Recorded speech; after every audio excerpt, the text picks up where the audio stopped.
জয় কৃষ্ণকালী মায়ের জয়, জয় সোনা মায়ের জয়, জয় মঙ্গলা মায়ের জয়।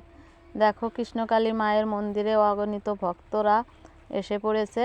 জানি না কি সমস্যা, মঙ্গলা মা কেন আসেনি। মানুষ সব হতাশ হয়ে বসে আছে কখন মা আসবে।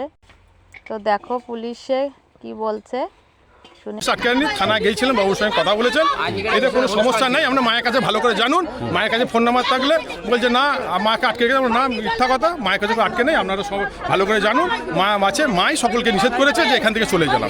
কেন একটু দেখুন কি ব্যাপারে মেটার আছে, বড় এটা বলতে পারেন না, আশা করি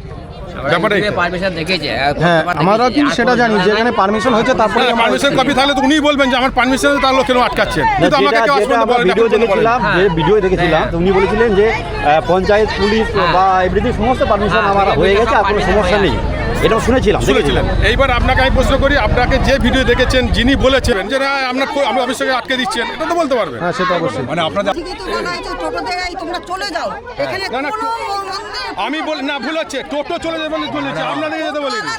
একজন কিন্তু বললো যে মা ভান্ড তোমরা এখানে দেখো না, কি যেন বললো, আপনারা চলে যান, এখানে কোনো মন্দির নেই।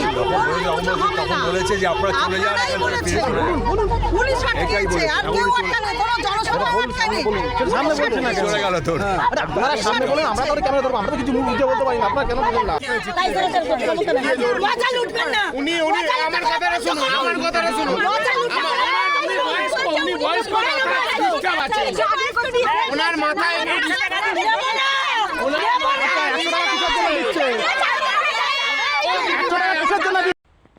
দেখলে তো ঝামেলা, রাস্তায় পুলিশের সঙ্গে ভক্তদের রাস্তা অবরোধ করছিল।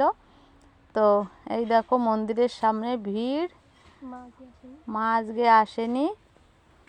তো দেখো ছোট বড় মানুষ, বাচ্চারা, বয়স্ক মানুষরা সবাই অপেক্ষায় মন্দিরের সামনে এই যে কৃষ্ণকালী মায়ের স্লোগান করছে। তো এই ভিডিওটা এই পর্যন্তই, দেখা হচ্ছে পরের ভিডিওয়।